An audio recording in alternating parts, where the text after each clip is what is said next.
ഇന്ന് നമ്മൾ പ്രത്യേകം പ്രാർത്ഥിക്കുന്നത്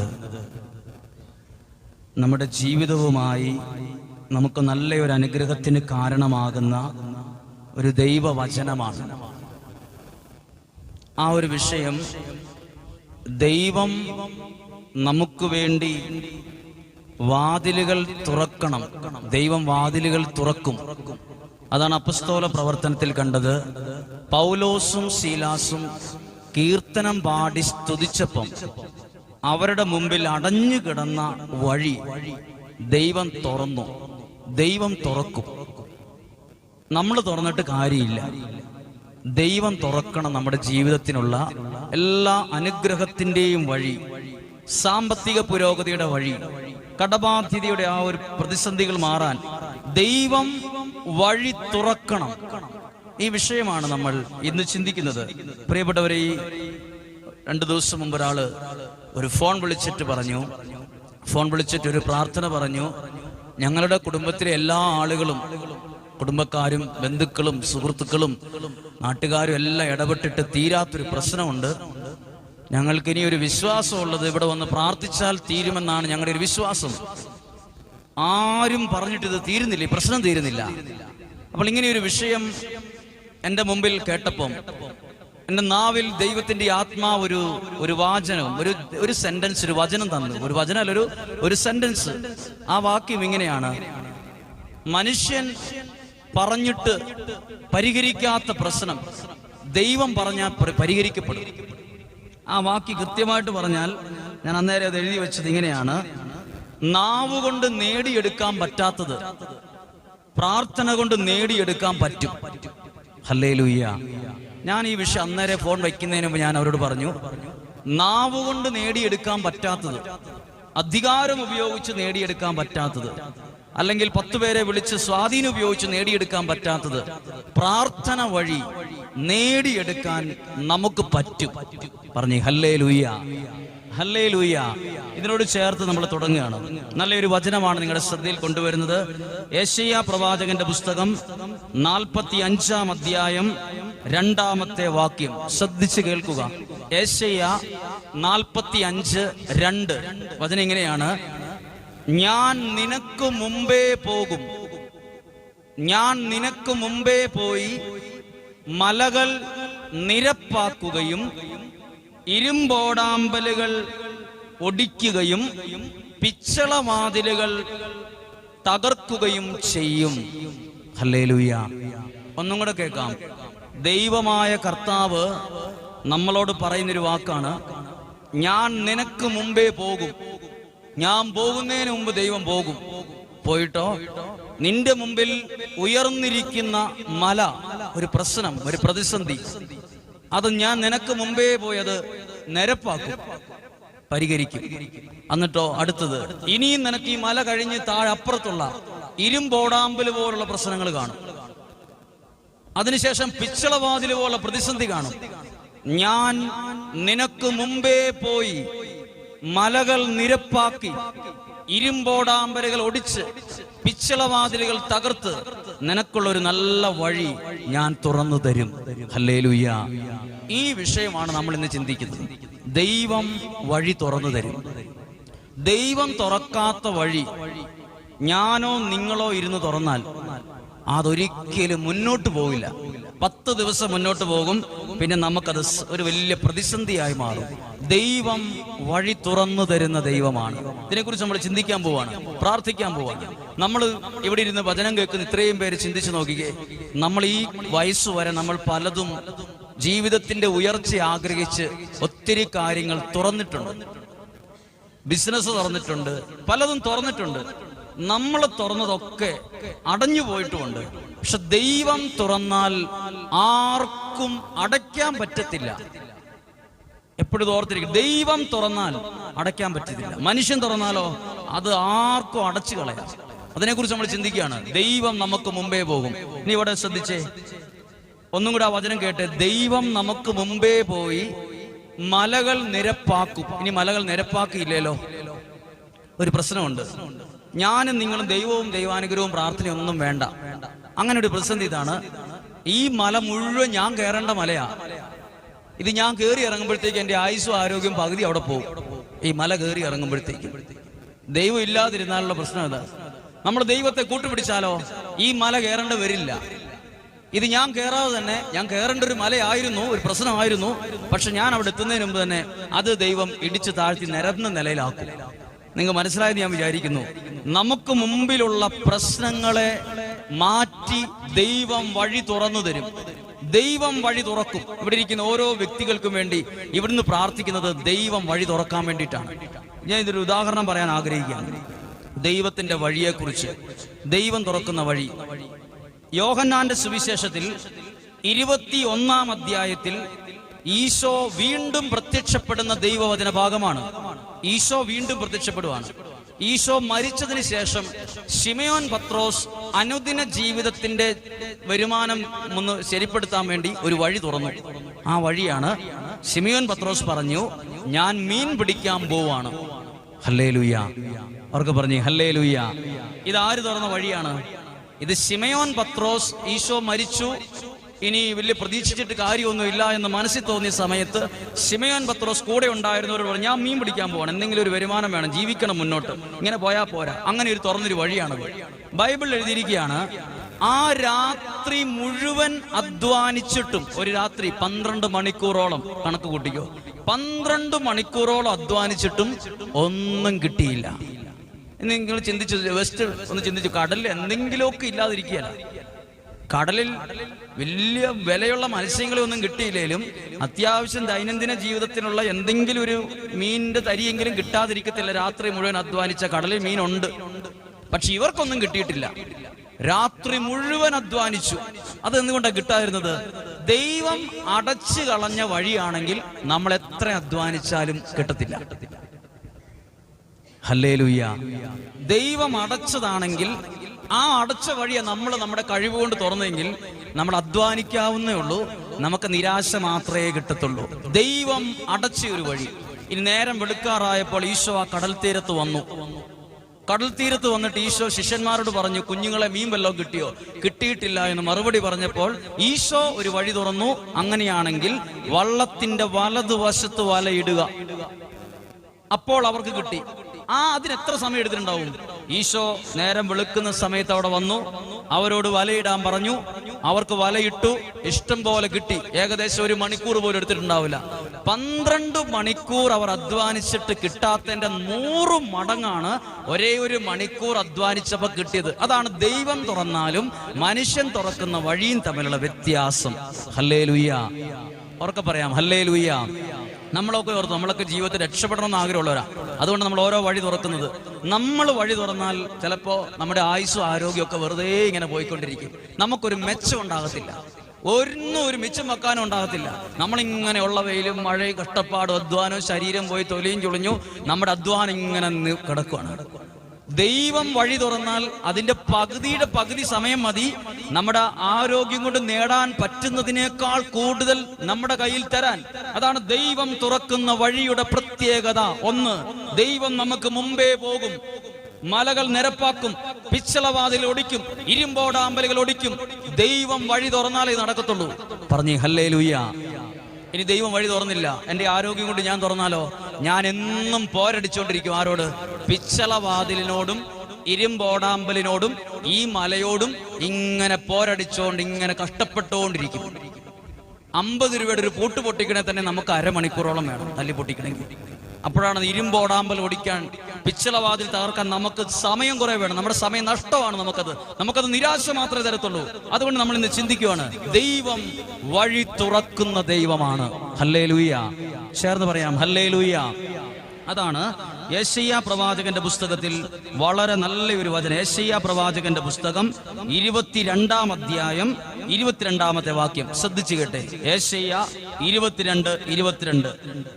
ദാവീദ് ഭവനത്തിന്റെ താക്കോൽ കൈവശം ഉള്ളവൻ പറയുന്നു, അവൻ തുറന്നാൽ ആരും അടയ്ക്കുകയോ അവൻ അടച്ചാൽ ആരും തുറക്കുകയോ ചെയ്യില്ല.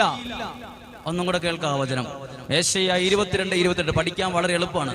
ദാവീദ് ഭവനത്തിന്റെ താക്കോൽ കൈവശമുള്ളവൻ പറയുന്നു, അവൻ തുറന്നാൽ അവൻ തുറന്നാൽ, ദൈവം നമുക്കൊരു വഴി തുറന്നാൽ, ലോകത്തിലെ ഒരു മന്ത്രവാദി വിചാരിച്ചാലും, ഒരാഭിചാരം ചെയ്യുന്നവൻ വിചാരിച്ചാലും, ഒരു കൂടോത്രക്കാരൻ 100 പേര് വിചാരിച്ചാലും ദൈവം തുറന്ന വഴിയെ അടയ്ക്കാൻ കഴിയില്ല. അതാ വചനം പഠിപ്പിക്കും. ദാവീദ് ഭവനത്തിന്റെ താക്കോൽ കൈവശമുള്ളവൻ പറയുന്നു, അവൻ തുറന്നാൽ ആരും അടക്കിയല്ല. ഇനി ദൈവം അടച്ചതാണല്ലോ, നമ്മളിവിടെ എത്ര തലകുത്തി മറിഞ്ഞാലും അത് തുറക്കുകയില്ല. ഹല്ലേലൂയ. അതുകൊണ്ട് എപ്പോഴും ചിന്തിക്കണം നമ്മുടെ ഒരു കാര്യത്തിലേക്ക്, ദൈവം തുറന്ന വഴിയാണോ അത്? ദൈവം തുറന്ന വഴിയാണോ അത്? ദൈവം തുറന്ന വഴിയിലൂടെ നമുക്ക് മുന്നേറാൻ ഒരു മുന്നേറ്റം ഉണ്ടാകത്തുള്ളൂ. എത്രയോ ആളുകൾ ജീവിതത്തിൽ അധ്വാനിച്ച് മനസ്സ് മടുത്ത് നിരാശയിലായി, ഈ അധ്വാനിക്കുന്നതൊക്കെ വെറുതെ ആയിപ്പോയി. ദൈവം തുറന്നിട്ടില്ല, നമ്മളെ തുറന്നിട്ടുള്ളൂ. ദൈവം തുറന്നാൽ ഒരു വ്യക്തിക്കും അടയ്ക്കാൻ കഴിയില്ല. ചേർന്ന് പറയാമോ ഹല്ലേലൂയ? ഒരു കരം ഉയർത്തി ചേർന്ന് പറയാം ഹല്ലേലൂയ, ഹല്ലേലൂയ. കരങ്ങൾ താഴ്ത്താം. ദൈവം വാതിൽ തുറക്കും. അതുകൊണ്ട് നമുക്കൊരു കാര്യം വിശ്വസിക്കാം, ഇന്ന് പ്രാർത്ഥിക്കുന്ന ഒരു പ്രത്യേക വിഷയമാണ്, നമ്മുടെ ജീവിതത്തിന് വേണ്ടി ദൈവം ചില വാതിലുകൾ തുറക്കാൻ പോകും.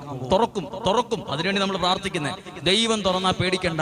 ലോകത്തിൽ ആര് വിചാരിച്ചാലും അടയ്ക്കാൻ പറ്റില്ല. ഇപ്പൊ ചിന്തിച്ചോ, ഇപ്പോൾ ഞാൻ എൻ്റെ പ്രാർത്ഥനയിൽ ദൈവം എനിക്കൊരു വഴി തുറന്നു എന്ന് കരുതുക. ദൈവം ഒരു വഴി തുറന്നെങ്കിൽ ഇവിടെ ഈ ലോകത്തിലുള്ള മുഴുവൻ ആളുകളും ആ വഴി അടയ്ക്കാൻ നോക്കിയാൽ അവരും അടുക്കുമെന്നല്ലാണ്ട് എൻ്റെ ഉയർച്ചയ്ക്ക് ഒരു തടസ്സവും സൃഷ്ടിക്കാൻ പറ്റത്തില്ല ആർക്കും. അതാ വചനത്തിന്റെ അർത്ഥം. അവൻ തുറന്നാൽ ആരും അടയ്ക്കുകയോ അവൻ അടച്ചാൽ ആരും തുറക്കുകയോ ചെയ്യില്ല. പറഞ്ഞു ഹല്ലേലൂയ.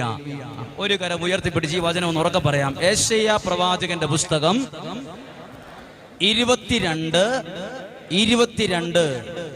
അവൻ തുറന്നാൽ ആരും അടയ്ക്കുകയോ അവൻ അടച്ചാൽ ആരും തുറക്കുകയോ ചെയ്യില്ല. കരങ്ങൾ താഴ്ത്താം. ഹല്ലേലൂയ. ഉറക്കെ പറഞ്ഞേ ഹല്ലേലൂയ. അപ്പൊ നമ്മൾ ദൈവം വഴി തുറക്കണം. ദൈവം വഴി തുറക്കണേ നമ്മൾ എന്ത് ചെയ്യണം? ആദ്യം ദൈവത്തിലുള്ള ഒരു വഴി നമ്മുടെ ജീവിതത്തിൽ ഇവിടെ തുറക്കണം. ആദ്യം നമ്മളൊരു വഴി തുറക്കണം. ദൈവത്തിന് നമ്മുടെ ജീവിതത്തിലേക്ക് വരാനുള്ളൊരു വഴി നമ്മൾ അങ്ങ് തുറക്കുമ്പോൾ ദൈവം നമ്മുടെ ജീവിതത്തിൽ ഇരുന്ന് നമുക്കുള്ള വഴി തുറക്കും. ആദ്യം നമ്മളാണ് വഴി തുറക്കേണ്ടത്. ദൈവത്തിന് നമ്മുടെ ജീവിതത്തിലേക്ക് കടന്നു വരാനുള്ള വഴി നമ്മൾ തുറക്കണം. ഇനി ഞാൻ ഈ വിഷയം പറയാൻ പോവാണ്. ദൈവം ആർക്ക് വഴി തുറക്കും? ദൈവം എല്ലാവർക്കും വഴി തുറന്നു കൊടുക്കുന്നില്ല. എന്തുകൊണ്ട്? ദൈവം എല്ലാവർക്കും, ഞാനൊരു കുർബാന ചൊല്ലി അങ്ങ് പ്രാർത്ഥിച്ചേക്കാം, കുർബാന ചെല്ലിച്ചേക്കാം. പെട്ടെന്ന് എല്ലാവരും ചിന്തിക്കുന്നത്, ഞാനൊരു കൃഷിക്ക് പോവാണ്, പക്ഷെ ഒരു കുർബാന ചെല്ലണം. ആ ഒരു കുർബാന ചെല്ലുമ്പോൾ ദൈവം എൻ്റെ വഴി അവിടെ തുറന്നു നമ്മളങ്ങ് ചിന്തിക്കുവാണ്. ഒരു കുർബാന ചെല്ലിച്ചു, ഒരു പ്രാർത്ഥന ചൊല്ലി, എന്തെങ്കിലും ഒരു നേർച്ച നേർന്നു, അവിടെ പോയേക്കാന്ന് വെച്ച് ഒരു നേർച്ചയുണ്ട്. അങ്ങനെ പെട്ടെന്ന് ദൈവം വഴി തുറക്കത്തില്ല. ദൈവം ആർക്കേ വഴി തുറക്കത്തുള്ളൂ? ദൈവത്തിന് വേണ്ടി വഴി തുറക്കുന്നവർക്ക് വേണ്ടി മാത്രമേ ദൈവം വഴി തുറക്കത്തുള്ളൂ. ഹല്ലേലൂയ. അതായത് ഇപ്പൊ ശ്രദ്ധിച്ചു നോക്കിക്കേ, ഇപ്പം സ്ഥിരമായിട്ട് ദൈവത്തിന് ഇഷ്ടമില്ലാത്തൊരു പ്രവൃത്തിയിലാണ് ഒരാൾ ജീവിക്കുന്നത്. ആ വ്യക്തിക്ക് വേണ്ടി ദൈവം ഒരു വഴിയും തുറക്കത്തില്ല. ഒരു വ്യക്തി കടുത്ത മദ്യപാനത്തിലാണ്, ദൈവം ഒരു വഴിയും തുറക്കത്തില്ല. ഒരു കിണറ്റിക്കിടക്കേണ്ടത് അവളെ പോലെ ചുമ്മാ ചാടുക, അതേ വെള്ളത്തിലേക്ക് വീണ്ടും മദ്യവും നല്ലാണ്ട് മാറ്റമില്ല. ദൈവം ഒരു വ്യക്തി വാശിയിലും വൈരാഗ്യത്തിലുമാണ്, ആ വ്യക്തിക്ക് വേണ്ടി ദൈവം വഴി തുറക്കത്തില്ല. ഒരു വ്യക്തി കടുത്ത പാപത്തിന്റെ ഒരു ബന്ധനത്തിൽ ഇങ്ങനെ ആരും അറിയാതെ ഇങ്ങനെ പോയിക്കൊണ്ടിരിക്കുകയാണ്. ഒരാൾ അശുദ്ധമായ ഒരു ജീവിത സ്റ്റൈലിലാണ് പോയിക്കൊണ്ടിരിക്കുന്നത്. അങ്ങനെയുള്ളവർ തലകുത്തി മറിഞ്ഞാലും ദൈവം ആ വ്യക്തിക്ക് വേണ്ടി വഴി തുറക്കുന്നില്ല. ഞാനൊരു കുർബാന ചെല്ലിച്ചിട്ടുണ്ട് നമ്മൾ പെട്ടെന്നൊക്കെ പറയും, അതിലെല്ലാം പരിഹാരമാകുന്നില്ല. ദൈവം നമുക്ക് വേണ്ടി, ഇവിടെ ഇരിക്കുന്ന എത്രയും പേര് പ്രിയപ്പെട്ടവർ കേട്ടെ, നിങ്ങളുടെ കുടുംബത്തിൽ ദൈവത്തിന് കടന്നു വരാനുള്ള ഒരു വഴി നിങ്ങൾ തുറന്നാൽ നിങ്ങളുടെ കുടുംബത്തിന്റെ രക്ഷപ്പെടാനുള്ള മറ്റൊരു വഴി ദൈവം അനദർ സൈഡ്, അടുത്ത സ്ഥലത്ത് ദൈവം തുറന്നിരിക്കും. ഹല്ലേലൂയ. അവർക്ക് പറഞ്ഞു ഹല്ലേലൂയ. ഒരു പ്ലംബിങ്ങിനും വയറിങ്ങിനും പോകുന്ന ഒരു സഹോദരൻ, അദ്ദേഹം പറഞ്ഞു, ഞാൻ ഈ പൈസ ഉണ്ടാക്കാൻ വേണ്ടിയിട്ട് നൈറ്റും ഡേയും നൈറ്റും ഒരു ദിവസം തന്നെ 2 പണിയെടുക്കും. അങ്ങനെ ഒരാഴ്ച ഒരു 5000 രൂപ അവരെയൊക്കെ എത്തിക്കും, 5000, 6000 രൂപ. പക്ഷെ അദ്ദേഹം പറയാണ്, എൻ്റെ കടം വീട്ടാനും എനിക്ക് വീട് വെക്കാനുമുള്ള എൻ്റെ ആഗ്രഹമാണ്, ഞാൻ എൻ്റെ വഴി തുറന്നു, എൻ്റെ രക്ഷപ്പെടാനുള്ള വഴി തുറന്നാ ഞാൻ. പക്ഷെ 5000 രൂപ ഒരാഴ്ച കിട്ടിയാൽ ഈ 5000 രൂപ പോകുന്ന വഴി അറിയല. ഈ 5000 രൂപ ഇതിലെതിരെ പോകുന്ന അറിയത്തില്ല. അങ്ങനെ അദ്ദേഹം ദൈവത്തിന്റെ വചനമൊക്കെ കേട്ട് അദ്ദേഹം ഇവിടെ വന്ന് പ്രാർത്ഥിക്കുന്ന ഒരാളാണ്. ഇവിടെ വന്ന് പ്രാർത്ഥിക്കുന്ന ആൾ അദ്ദേഹം പറഞ്ഞു, ഞായറാഴ്ച അവധിയാണ്, ഇപ്പൊ വെള്ളിയാഴ്ച ഇവിടെ വരുന്നതുകൊണ്ട് അതും ഒരു അവധിയാണ്. അപ്പൊ എനിക്ക് ഏകദേശം ഒരു 1500-1700 രൂപയോളം കുറവാണ് കൈ കിട്ടുന്നത്. പക്ഷെ അദ്ദേഹം പറയാണ്, എനിക്ക് കൈ കിട്ടുന്നത് കുറവാണെങ്കിലും ദൈവത്തിന് വേണ്ടി ഞാൻ ഒരു വഴി തുറക്കാൻ വേണ്ടി ആദ്യത്തെ ചെറുതായിട്ടൊന്നും ഇങ്ങനെ തുറന്നതേ ഉള്ളൂ. ദൈവം എൻ്റെ കയ്യിൽ ഇപ്പോ ഒരു 3000-4000 രൂപ കിട്ടിയാലും 1000 രൂപ കൊണ്ട് ഒരാഴ്ചത്തെ ചെലവൊക്കെ നിൽക്കും. 3000 രൂപ എനിക്ക് സേവ് ചെയ്യാൻ, സൂക്ഷിക്കാൻ പറ്റുന്നുണ്ട്. അതാണ് ദൈവം തുറന്നാലുള്ള വഴി. ചിലപ്പോൾ നമ്മൾ തുറക്കുന്ന വഴി ചിലപ്പോൾ 10000 രൂപ വരുന്ന വഴിയായിരിക്കും. ഒറ്റ ദിവസം തന്നെ ലക്ഷങ്ങളൊക്കെ വരും. പക്ഷെ നമ്മുടെ കയ്യിൽ നിന്ന് പോകുന്ന അറിയില്ല, നമുക്കത് അനുഭവിക്കാൻ പറ്റുന്നില്ല. ദൈവം തുറന്നാലോ, ദൈവം തുറന്നു തന്നാൽ നമ്മുടെ കയ്യിൽ ചിലപ്പോൾ ഇച്ചിരി കുറവായിരിക്കും. പക്ഷെ അത് ഒരുപാട് കാര്യത്തിന് നമുക്ക് തന്നെ അത് ഉപകരിക്കും. ഒരുപാട് കാര്യത്തിന് നമുക്ക് തന്നെ അത് ഉപകാരമായി മാറും. അതാ വചനം പഠിപ്പിച്ചത്. യെശയ്യാ 22:22. അവൻ തുറന്നാൽ ആരും അടക്കിയല്ല. നമ്മൾ തുറന്നാലോ അത് അടയ്ക്കും. പലരും അടയ്ക്കും. ഒരു ചെറിയ ശക്തിക്ക് പോലും നമ്മൾ തുറക്കുന്ന വഴി അടയ്ക്കാൻ പറ്റും. പറഞ്ഞേ ഹല്ലേലൂയ. ചേർന്ന് പറയാം ഹല്ലേലൂയ. ഒരു കരം ഉയർത്തി പറഞ്ഞേ ഹല്ലേലൂയ, ഹല്ലേലൂയ. കരങ്ങൾ താഴ്ത്താം. ദൈവം വഴി തുറക്കും. ഉദാഹരണം, ബൈബിളിൽ 2 അനുഭവങ്ങളാണ് ഇതിനോട് ചേർന്ന് പറയാൻ ആഗ്രഹിക്കുന്നത്. ബൈബിളിന്റെ ആദ്യ പുസ്തകത്തിൽ, പുറപ്പാട് പുസ്തകത്തിൽ, ഉൽപ്പത്തി പുസ്തകത്തിലൊക്കെ കാണുന്ന ഒരു വ്യക്തിയാണ് ജോസഫ്. ശ്രദ്ധിച്ചു കേട്ടോ, ഇത് മനസ്സിലാക്കേണ്ട ഒരു കാര്യമാണ്. ജോസഫ് എന്ന വ്യക്തിക്ക് വേണ്ടി ദൈവം ഒരു വഴി തുറന്നായിരുന്നു. അത് വലിയ ഉയർച്ചയ്ക്കുള്ളൊരു വഴിയാണ്. ജോസഫിന് വേണ്ടി ദൈവം തുറന്ന വഴി. ജോസഫ് ഒരു വിശുദ്ധിയോടെ ജീവിച്ചൊരു നല്ല മനുഷ്യനാണ്, ദൈവഭക്തിയുള്ളൊരു മനുഷ്യനാണ്. ജോസഫിന് വേണ്ടി വഴി തുറന്നു. ഈ വഴി അടയ്ക്കാൻ വേണ്ടി സ്വന്തം സഹോദരങ്ങൾ തന്നെ കുറെ പണിയെടുത്തു. ഈ വഴി മുന്നോട്ട് ഇവൻ പോയാൽ രക്ഷപ്പെടും, അതുകൊണ്ട് ഇവനെ പിടിച്ച് പൊട്ടക്കിണറ്റിൽ തള്ളിയിട്ടു. പിന്നെ ഇവനെ കൊല്ലണമെന്ന് ആലോചിച്ചു. പിന്നെ ഇത് 30 വെള്ളിക്കാശിന് രാജാവിന് വിറ്റു. അവിടെ ഇവൻ അടിമപ്പണിക്ക് ജയിലിനകത്തായി. പിന്നെ അടിമപ്പണി എടുപ്പിച്ചു. എല്ലാ വഴികളും അടയ്ക്കാൻ വേണ്ടി രാജാവടക്കം, വീട്ടുകാരടക്കം, കൂടപ്പുറപ്പടക്കം പരിശ്രമിച്ചു. പക്ഷെ ദൈവം തുറന്ന ജോസഫിന് വേണ്ടി തുറന്ന വഴി അവന്റെ കുടുംബക്കാരും രാജാവടക്കം പരിശ്രമിച്ചിട്ടും അടയ്ക്കാൻ കഴിഞ്ഞിട്ടില്ല. ജോസഫ് ഈജിപ്തിന്റെ ഭരണാധികാരിയായി മാറി. പറഞ്ഞേ ഹല്ലേലൂയ. അതാണ് പറഞ്ഞത്. ഇപ്പൊ നിങ്ങൾ പേടിക്കേണ്ട കാര്യമില്ല. നമുക്ക് വേണ്ടി ദൈവം വഴി തുറന്നാലും ശത്രുക്കൾ ഉണ്ടാവും. ദൈവം നമുക്ക് വേണ്ടി വഴി തുറന്നാലും നമുക്ക് ശത്രുക്കൾ ഉണ്ടാകും. അലർന്ന സിംഹത്തെ പോലെ ഇപ്പം നമ്മളെ വിഴുങ്ങുമെന്ന രീതിയിൽ ഇരിക്കുന്ന ആൾക്കാരുണ്ടാകും, വ്യക്തികളുണ്ടാകും, ശക്തികളുണ്ടാകും. പക്ഷെ നമുക്ക് ധൈര്യപൂർവ്വം മുന്നോട്ട് പോകാം. ദൈവം തുറന്ന വഴിയിൽ ആര് വിചാരിച്ചാലും നമ്മളെ തകർക്കാൻ കഴിയില്ല. ദൈവം തുറന്ന ഒരു വഴിയാണ് നിങ്ങളുടെ ബിസിനസിന്റെ ഭാഗമെങ്കിൽ, നിങ്ങളുടെ കൃഷിസ്ഥലമെങ്കിൽ, നിങ്ങളുടെ വളർത്തുമൃഗമെങ്കിൽ, നിങ്ങളുടെ കുഞ്ഞുങ്ങൾ പഠിക്കുന്നത് ദൈവത്തിന്റെ ഒരു തുറന്ന വഴിയാണെങ്കിൽ ആ ഒരു സാധ്യത അടയ്ക്കാൻ ലോകത്തിൽ ആർക്കും കഴിയില്ല. പറഞ്ഞേ ഹല്ലേലൂയ. ഇനി ശ്രദ്ധിച്ചോ, ഇത് ദൈവം തുറന്നൊരു വഴി നമ്മുടെ ജീവിതത്തിൽ അടഞ്ഞു പോകുന്ന എപ്പോഴാണെന്നറിയോ? ദൈവം തുറക്കുന്ന ഒരു വഴി നമ്മളായിട്ട് ചിലർ അടയ്ക്കും. എങ്ങനെ? നമ്മൾ ഏതെങ്കിലും ഒരു പാപത്തിൽ വീഴുമ്പോഴാണ് ദൈവം തുറക്കുന്ന വഴി ഷട്ടർ ഇട്ട പോലെ അടഞ്ഞു പോകുന്നത്. ഹല്ലേലൂയ. ചേർന്ന് പറയാം. പറഞ്ഞേ ഹല്ലേലൂയ. ദൈവം തുറന്ന വഴി ചിലപ്പോൾ നമ്മൾ അടഞ്ഞു പോകും. അതെങ്ങനെയാന്ന് ശ്രദ്ധിക്കാൻ പോവാണ്. ജോസഫ് എന്ന വ്യക്തിക്ക് ദൈവം തുറന്ന നല്ലൊരു വഴിയാണ്, വലിയൊരാളാകാനുള്ളൊരു വഴിയാണ്. അത് പിശാച് അടയ്ക്കാൻ നോക്കിയത് എങ്ങനെയാണെന്നറിയോ? അവിടുത്തെ രാജാവിന്റെ ഭാര്യയ്ക്ക് ഈ ജോസഫിനോട് ഇഷ്ടം തോന്നി. ഒരു തെറ്റായ പ്രേമബന്ധം അവിടെ കടന്നുകൂടാൻ തുടങ്ങുകയാണ്, ഒരു ഇഷ്ടം. പക്ഷെ ജോസഫ് ആ ഒരു സ്നേഹത്തിനും ഇഷ്ടത്തിനും വഴങ്ങി കൊടുത്തിട്ടില്ല. കൊടുത്തായിരുന്നെങ്കിൽ ജോസഫ് ഈജിപ്തിന്റെ ഭരണാധികാരിയാകാനുള്ള ദൈവം തുറന്ന വഴി അവിടെ ഷട്ടർ ഇട്ട പോലെ അടഞ്ഞു പോയേനെ. നമുക്കിവിടെ ഇരിക്കും ഇത്രയും പേർക്കും, ഈ നിൽക്കുന്ന എനിക്കും ദൈവം ഒരു ഉയർച്ചയ്ക്കുള്ള വഴി തുറന്നിട്ടുണ്ട്. എന്തായി നമുക്കവിടെ എത്താൻ പറ്റാത്തത്? നമ്മളൊക്കെ ഏതൊക്കെയോ പാപം ചെയ്ത് ദൈവത്തിന് ഇഷ്ടമില്ലാത്ത കുറെ പ്രവൃത്തിയൊക്കെ ചെയ്തിട്ട് ഷട്ടർ ഇട്ട പോലെ നമ്മുടെ വളർച്ച നമ്മൾ തന്നെ അങ്ങ് അടച്ചിട്ടിരിക്കുകയാണ്. നമ്മളിത് തുറക്കണം. ചില പാപങ്ങൾ ഉപേക്ഷിക്കണം. ചില അശുദ്ധമായ മേഖലകളെ വെറുത്തുപേക്ഷിക്കണം. ചില പാപബന്ധനങ്ങളെ വെറുത്തുപേക്ഷിച്ചാലേ ദൈവം തുറക്കുന്ന വഴിയിലൂടെ നമുക്ക് മുന്നോട്ട് പോകാൻ ഒക്കത്തുള്ളൂ. പറഞ്ഞേ ഹല്ലേലൂയ. ഇതുപോലെ തന്നെ ബൈബിളിൽ കാണുന്ന മറ്റൊരു വ്യക്തിയാണ് ദാവീദ്. ദാവീദ് ആരാണെന്നറിയോ? സമയക്കുറവുള്ളത് കൊണ്ട് പറയാം. ദാവീദിനെ കുറിച്ച് ബൈബിൾ പഠിപ്പിക്കുന്നത് ദാവീദ് ചെന്നിടത്തും പോയിടത്തും എല്ലാം വിജയം, ദാവീദ് തൊട്ടതെല്ലാം പൊന്നെന്നാണ് ബൈബിൾ എഴുതിയിരിക്കുന്നത്. പിന്നെ ദാവീദ് എവിടെയാ പരാജയപ്പെട്ടു പോയത്? ദാവീദ് ബേർഷബ എന്ന് പറഞ്ഞൊരു പരസ്ത്രീ ബന്ധം ജീവിതത്തിൽ ആരംഭിച്ചു. പല വ്യക്തികളെയും തകർക്കുന്ന സ്ത്രീകളുമായിട്ടുള്ള ബന്ധമാണ്. തെറ്റായ ചില ബന്ധങ്ങളാണ് അനേകം വ്യക്തികളെ ജീവിതത്തിന്റെ ഉയർച്ചയെ തടസ്സപ്പെടുത്തി കളഞ്ഞിട്ട് ദാവീദ് എന്ന വ്യക്തിയെ തകർത്തത് ഒരു സ്ത്രീയുമായിട്ടുള്ള ബന്ധമാണ്. ആ സ്ത്രീയുടെ പേര് ബേർഷബ എന്നാണ്. ആ സ്ത്രീയുമായിട്ടുള്ള ബന്ധം തുടങ്ങിയപ്പോൾ ദാവീദിന്റെ 1 സാമുവേലിന്റെ പുസ്തകം എഴുതിയിട്ടുണ്ട്, ദാവീദിന് കർത്താവിന്റെ പ്രഹരമേറ്റു. പ്രവാചകൻ വന്ന് പറഞ്ഞു, ദാവീദേ, നിന്റെ ഭവനത്തിന് നേരെ ദൈവം ഇതാ ഒരു വാൾ ഉയർത്തിയിരിക്കുന്ന, ആ വാൾ നിന്നെ ആക്രമിക്കും. എപ്പോഴാണ് ദാവീദിന്റെ ഉയർച്ച? ദൈവം തുറന്ന വഴി അടഞ്ഞത് ദാവീദ് തന്നെ ചെയ്തൊരു പ്രവൃത്തി വഴിയാണ്, ഒരു തെറ്റു വഴിയാണ് അവന്റെ വളർച്ചയ്ക്കും ഉയർച്ചയ്ക്കുള്ള വഴി അടഞ്ഞു പോയത്. പറഞ്ഞേ ഹല്ലേലൂയ. ചേർന്ന് പറയാം ഹല്ലേലൂയ. അതുകൊണ്ട് പ്രിയപ്പെട്ടവരെ, ഇവിടെ ഇരിക്കുന്ന ഓരോ വ്യക്തികളെ ശരിക്കും ആത്മശോധന ചെയ്യണം. ഞാൻ ഏതൊക്കെയോ ദൈവത്തിന് ഇഷ്ടമില്ലാത്ത പ്രവർത്തികൾ ചെയ്ത് എൻ്റെ ഉയർച്ചയ്ക്കുള്ള വഴി ഞാൻ തന്നെ മതിയെന്നും പറഞ്ഞ് അടയ്ക്കുകയാണ്. ദൈവം വഴി തുറക്കുന്ന ദൈവമാണ്, ദൈവം വഴി അടയ്ക്കുന്ന ദൈവം അല്ല.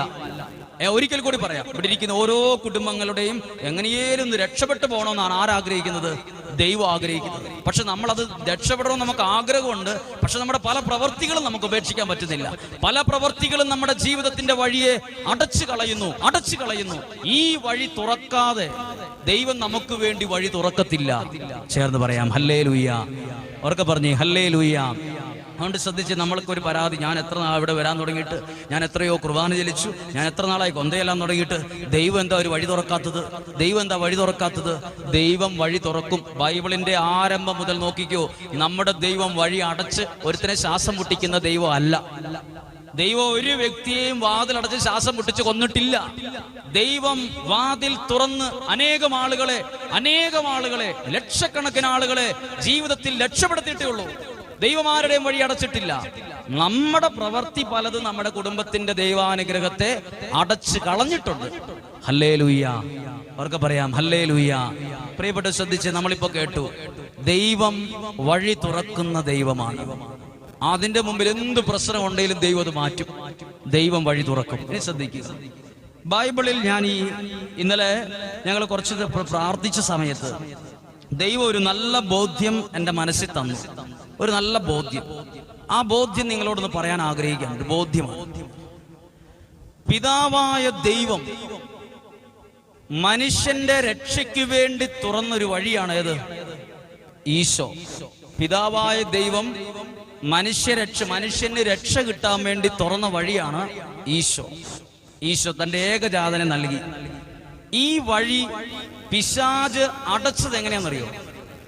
ഈശോ 40 ദിവസം ഉപവസിച്ചു. 40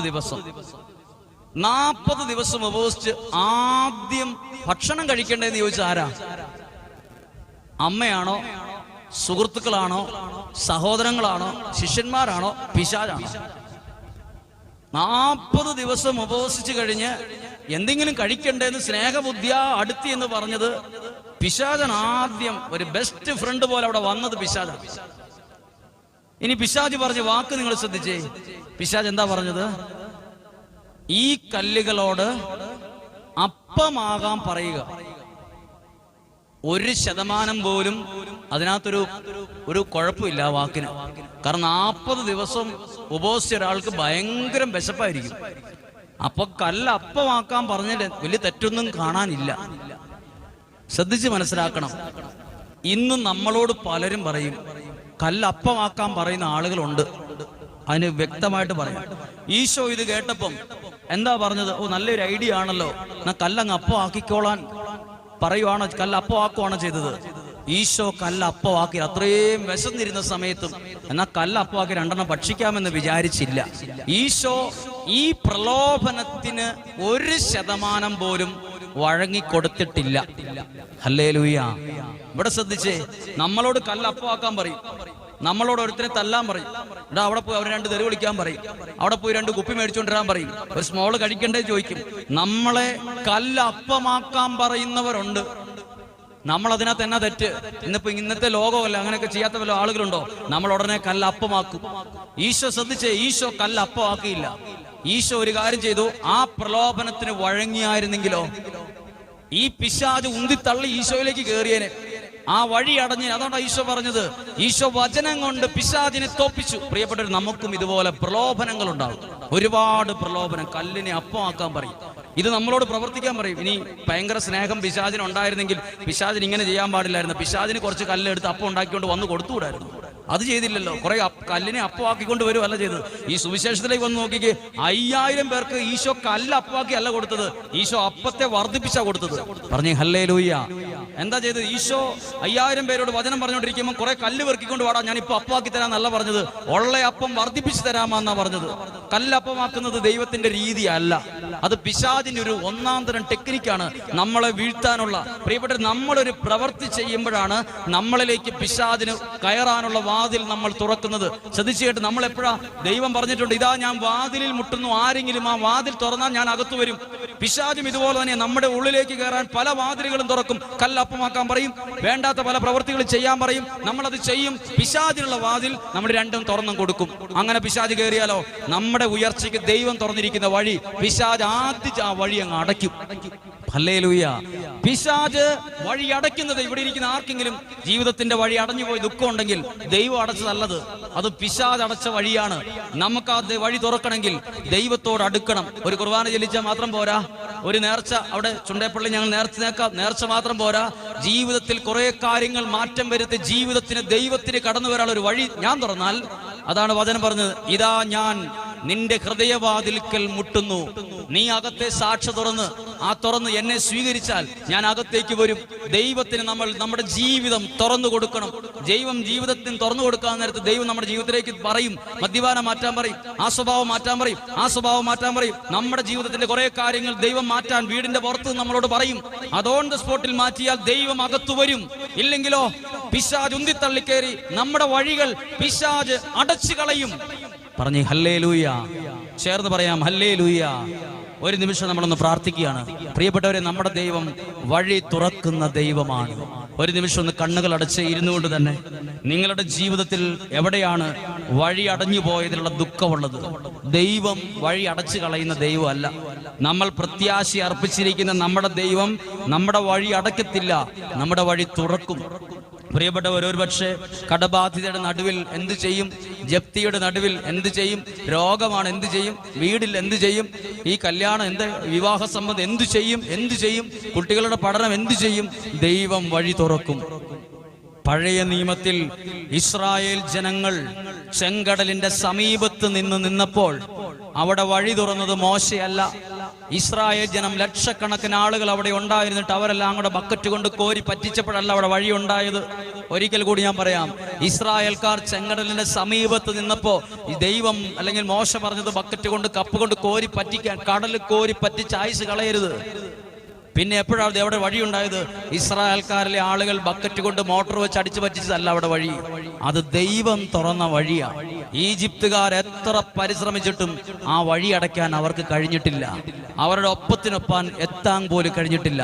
ഇവിടെ ഇരിക്കുന്ന നിങ്ങൾ എല്ലാവരും ശ്രദ്ധിച്ചേ, ഞാനും നിങ്ങളും ഈ വെള്ളിയാഴ്ച ദിവസം രാവിലെ എഴുന്നേറ്റ് ജോലികൾ ചെയ്ത് സമയം ക്രമീകരിച്ച് വണ്ടിക്കൂലി മുടക്കി ഇവിടെ ത്യാഗത്തോടെ ഇവിടെ വന്ന് ത്യാഗത്തോടെ ഈ അല്പം ചൂട് സഹിച്ച് ഈ കസേരയിൽ ഇരിക്കുന്നുണ്ടെങ്കിൽ എന്തിനാ ഇരിക്കുന്നതെന്ന് അറിയാവോ? നമ്മുടെ ഈ ത്യാഗത്തിന് വിലയുണ്ട്. ദൈവമേ ഒരു വഴി തുറക്കണം എന്നാണ്. ദൈവം ഇന്നത്തെ ശുശ്രൂഷയിലൂടെ നിങ്ങൾക്കൊരു വഴി തുറക്കും. ഒരുപക്ഷെ വിവാഹ തടസ്സമാകും, ജോലി തടസ്സമാകും, ദൈവം വഴി തുറക്കും. ഇസ്രായേൽ ജനത്തിന് ചെങ്കടല് ദൈവം തുറന്നു കൊടുത്തെങ്കിൽ അതിനേക്കാൾ അത്ഭുതകരമായ പ്രവൃത്തി ദൈവം ഈ കൂട്ടായ്മയിൽ ചെയ്യും. പിശാച് നാളുകളായി അടച്ചു വച്ചിരിക്കുന്ന വഴിയാണ് നിങ്ങളുടെ ജീവിതത്തിന് മുന്നിലുള്ളതെങ്കിലും ദൈവം ആ വഴി തുറക്കുമെന്ന് പറഞ്ഞേ ഹല്ലേലൂയ.